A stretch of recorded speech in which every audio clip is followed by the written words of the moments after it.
Hello, welcome to Last World Boxing. Joined by Sean from Brighton. Thanks for joining, Sean. How you doing?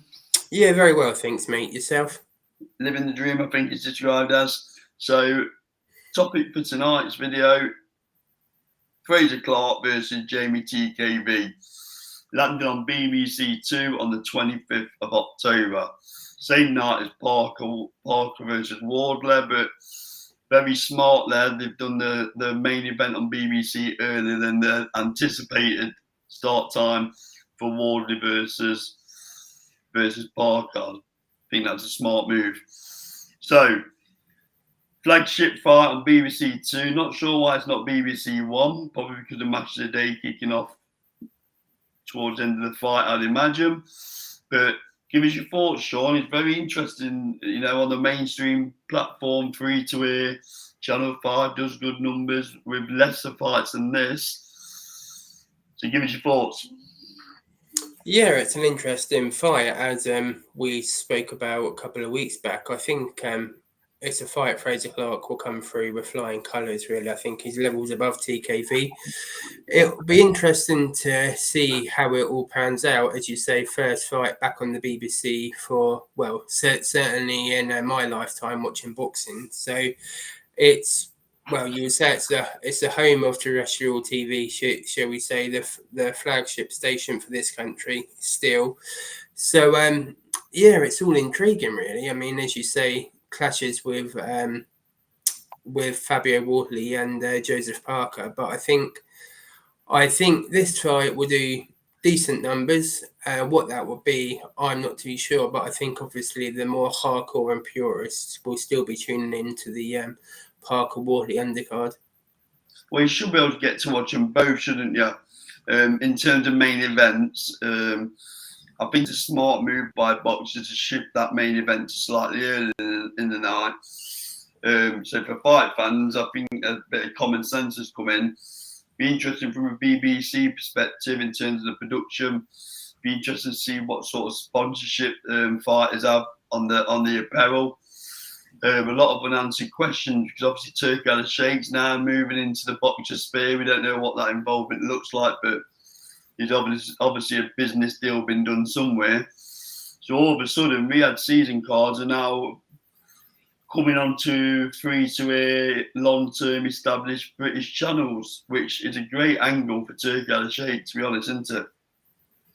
Yeah, I mean it's I don't know how it'll be marketed, because I don't think sort of the BBC really want to be a nation state broadcast for Saudi, which essentially what it is, Riyadh season. Let's be honest. So it'd be interesting to see how that all plays out. You make a good point with the sponsorship. I didn't really think about that, to be honest. I think in terms of broadcasters, I think we'll see a lot of the old TNT Sport broadcasters, because they had a deal with the BBC where they essentially are, I don't know the ins and outs, but they're linked companies somewhere along the line. So I expect we'll see the likes of Richie Whittle, Steve Bunce, those type of guys on the broadcasts and things as well. Yeah, Richie Woodall should have really got a gig at the zone, shouldn't there? Maybe not the most fashionable of commentators, but in terms of knowledge, is right up there. The way he breaks down a fight when he's on co-comms is nothing short of remarkable, right? Yeah, definitely. And I know the good thing is I think he does Channel 5 here and there now as well. So it's good to see. And I think I'm right in saying he works for the BBC anyway. He does the show with Steve Bunce, and they certainly do the Olympics together. So hopefully we'll hear more from him on these boxer cards as well. So, who's winning then, Sean? I think it's hard to look past Frazer Clarke. Obviously, Fabio Wardley done a job on him, but I think in terms of these two particular fighters, I think Frazer Clarke has too much and probably will get a stoppage mid to late rounds. Yeah, I agree Clarke will win, but I was in Manchester when TKV fought Adelaide. It's a decent fight, and I think Frazer Clarke's got a little bit to prove. I know that Wardley defeat is looking better and better as time goes on. Because let's be honest, none of us put Wardley anywhere near fringe world level, did we? And yet here he is. So I think this will be a close fight. I think it might go a bit later than that. I'm going to go Frazer Clarke to win on points. Yeah, with Frazer Clarke, here's a good point to be made, actually. Do you think potentially he stayed amateur a bit too long and he's left it a bit too late in the pros? Yeah, I'd say so. And not every amateur transitions over to the pro games, right?